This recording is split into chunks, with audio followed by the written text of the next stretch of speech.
А сега, благодарение на колегите от Червен бряг, поздравление за екипа, което осъществи и директно излъчване без коментар, но все пак директното излъчване на домакинския двубой на Червен бряг срещу Янтра 19-19 Габрово.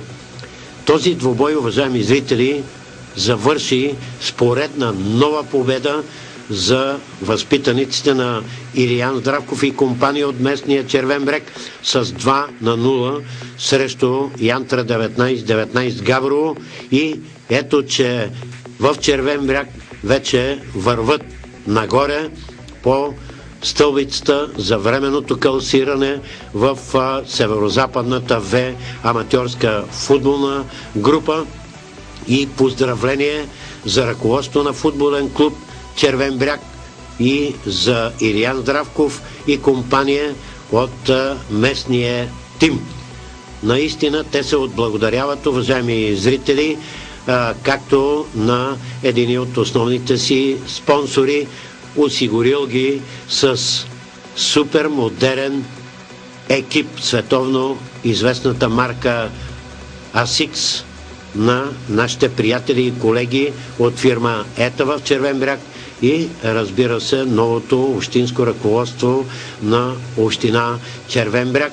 Поздравление за всички и нека Червен бряг, който по мое време на младени като футболен съдия съм ръководил множество мачове на същия този стадион градски и женеха успехи както в юношеския, така в мъжкия футбол в още тази неделя, когато Червен бряг втори пореден домакински матч, този път срещу един от аутсайдерите в групата, трябва да запишат нови 3 точки, а нашия екип на разбира се Рава Спорт, заедно с колегите от ЕТА, отново ще с коментар ще осъществиме и директно поредно излъчване на този двобой за шампионата 2011 и 2012 от Северозападната В аматьорска футболна група.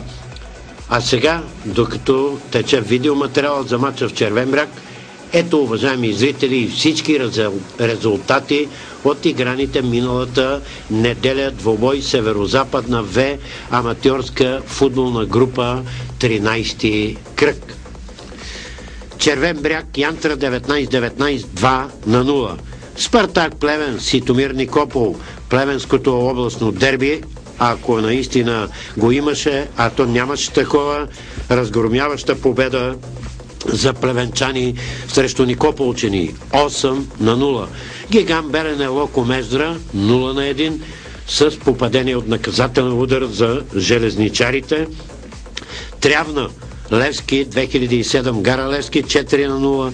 Балкан Белоградчик Ботев Козлодуй продължава предръкпажен и компания от отбора от атомната ни столица Козлодуй Ботев да мачка с шестици. Предния кръг 6-0, сега като глас насред Белоградчик под Белоградчишките скали 6-0 за Ботев Козлодуй. Поздравления! Ботев Криводол Академик Свищов 2-0, Локо Горна Локо Дряново 1-0 и Торпедо Борван Дунав Селановци 0-0. Как изглежда временното класиране след изиграните миналата неделя двобой Северозападна В аматьорска футболна група 13. За некой той се оказа фатален, за съжаление, на 13 ноември. Локо Мездра е начело с 36 точки. Знаете, че Локо Мездра е единственият отбор от 4 В групи без допусната загуба. Жалко, че от актива на железничарите от Мездра са отнети 3 точки. Но въпреки това те продължават пълен напред. въпреки кризата в БДЖ. Това между другото. Локо Мездра 36 точки. Втори Ботев Козлодуй 34 точки. Толкова има и третия Спартак Плевен, но по-лоша голова разлика. Забележете, Ботев Козлодуй има внушителната голова разлика 50 и само 3 допуснати, докато третия Спартак Плевен също 34 точки, 46 на 4 голова разлика. Продължава на четвърто място да е Торпедо 24 Борован с актив от 25 точки, 30 на 16 голова разлика. Ботев Криводол от региона са 6, 20 точки. Дунав Целановци са 9 с 16 точки. Червен бряг вече са 12, откъсват се и върват смело и уверено по-нагоре и по-нагоре.